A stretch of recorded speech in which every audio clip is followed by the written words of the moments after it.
नमस्कार दोस्तों, मैं डॉक्टर अनुपमा फलसफा मंच के माध्यम से आप सभी का हार्दिक अभिनंदन करती हूँ। एक बार फिर से आप सबके समक्ष प्रस्तुत हूँ कबीर की पंक्तियों की व्याख्या लेकर। जी हाँ दोस्तों, कबीर की पंक्तियों की हिंदी व्याख्या लेकर आपके समक्ष प्रस्तुत हूँ। उम्मीद है आप इस व्याख्या से लाभ उठाएंगे, आपको ये व्याख्या समझ में आएगी। चलिए प्रारंभ करते हैं।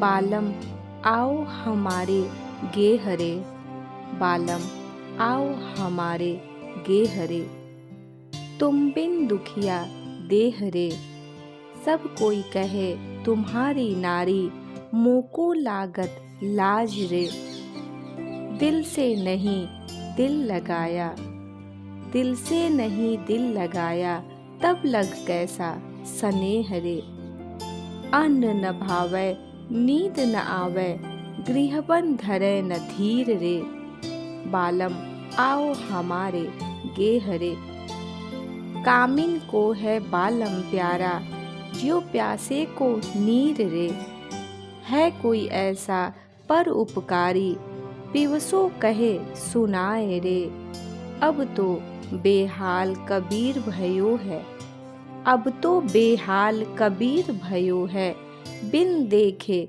चिव जाए रे, बिन देखे चिव जाए रे, बालम आओ हमारे गे हरे, तुम बिन दुखिया दे हरे, तुम बिन दुखिया दे हरे। बहुत ही सुंदर पंक्तियां हैं। प्रस्तुत पंक्तियां प्रेम, विरह और भक्ति, इन तीनों शब्दों की मार्मिक अभिव्यक्ति कर रही हैं। वस्तुतः जीव जीवन भर अनेकों प्रपंचों में फंसा रहता है। कोई पवित्र मन जब ईश्वर के प्रेम की अनुभूति करता है, उनके साथ के आनंद में डूबा रहता है, उस अलौकिक दिव्य अनुभूति के विरह में तड़पता रहता है, तब जाकर इन पंक्तियों की रचना होती है। यह पंक्तियां कोई साधारण पंक्तियां नहीं, बल्कि उस ईश्वरीय प्रेम के प्रति तड़प है, जिसे इस जीवन में साक्षात्कार हुआ है या किया जा सकता है। चलिए प्रारंभ करते हैं। कबीर यहाँ कहते हैं, हे मेरे बालम, अर्थात हे मेरे प्रियतम, मेरे घर आओ। जैसे एक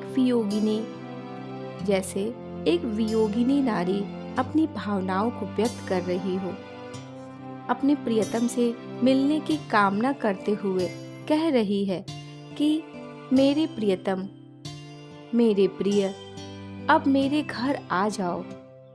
तुम्हारे बिना मेरा शरीर दुखी है, मेरा मन दुखी है, मैं अपने मन की पीड़ा कैसे व्यक्त करूं? अब आ जाओ। सभी लोग मुझे तुम्हारी पत्नी कहते हैं, सब कोई कहे तुम्हारी नारी, मोको लागत लाज रे। सभी लोग मुझे तुम्हारी पत्नी कहते हैं और यह सुनकर मैं लज्जा से भर जाती हूँ। कबीर कहते हैं, लोगों के कहने से क्या होता है, मुझे पता है ना, मुझे तुम्हारा प्रेम नहीं मिला। कबीर यहाँ कहते हैं कि वियोगिनी नारी अपने पति से यह कहती है कि सभी मुझे आपकी पत्नी कह के बुलाते हैं और मैं लज्जा से भर जाती हूँ, लेकिन सच बात तो मुझे पता है, लोग तो ऐसे ही कहते रहते हैं। मुझे पता है ना, मुझे तुम्हारा प्रेम नहीं मिला। अभी भी तुमने मुझे दिल से लगाया ही नहीं, तुमने मुझे दिल से अपनाया ही नहीं, तो फिर तुम्हारा यह प्रेम केवल दिखावा ही तो है। कबीरदास की भावनाओं से ओतप्रोत इस पद में प्रभु के प्रेम, विरह और भक्ति की अनोखी तड़प है।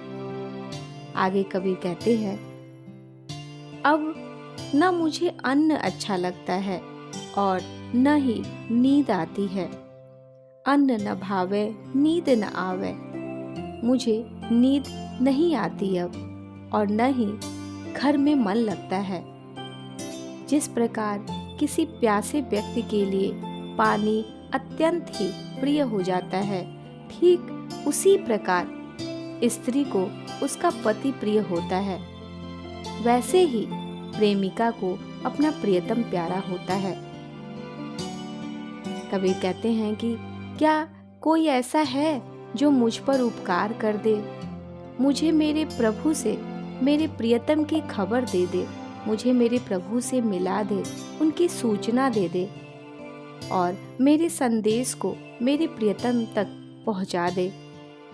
कवि कहता है कि मेरी स्थिति बहुत ही खराब है। मैं तो अब बेहाल हो गया हूँ।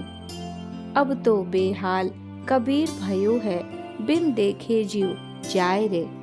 और अंत में कवि कहता है कि मेरी स्थिति अत्यंत ही दयनीय है।